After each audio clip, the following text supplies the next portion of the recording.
Hello, and bah humbug. Today we'll be making hummus, just like City used to make. Hummus is actually pronounced hummus, and in Arabic it literally means garbanzo bean, or chickpea, whichever one you use. So the dish we're making today is actually called hummus bi tahini, which means garbanzos with tahini. First, you'll need 1 cup of dry garbanzo beans. If you're using canned beans, that's okay. Just skip this step. Add half a teaspoon of baking powder and fill your container with water. Let the beans soak for at least 8 hours. These have been soaking for almost 20 hours. Next, add your beans to a pot with 2 quarts of hot water and 1 teaspoon of baking powder. Bring to a boil, then reduce to a simmer. Let it simmer for 3 hours if you're using dried beans, or 1.5 if you're using canned. Now, if you really want to do it truly authentically, then you'll want to grind some garlic, salt, and pepper in a mortar and pestle until it turns into a paste. But for this video, we'll just be using a food processor.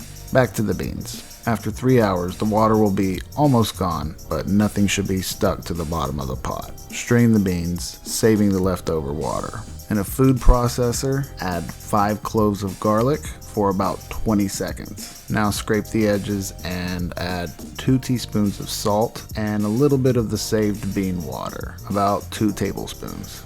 Mix well, about 10 seconds. Then add half a cup of lemon juice and mix well, about 5 seconds. Now add a half cup of tahini, half teaspoon of pepper, and 1 teaspoon of sumac, optional.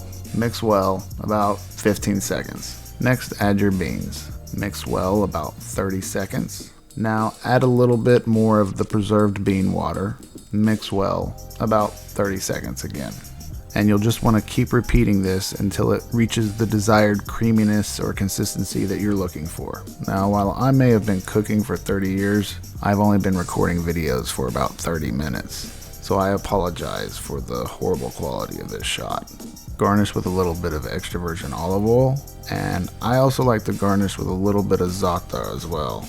But you can use sumac, paprika, parsley, whatever you might have on hand. Thanks for watching, everyone.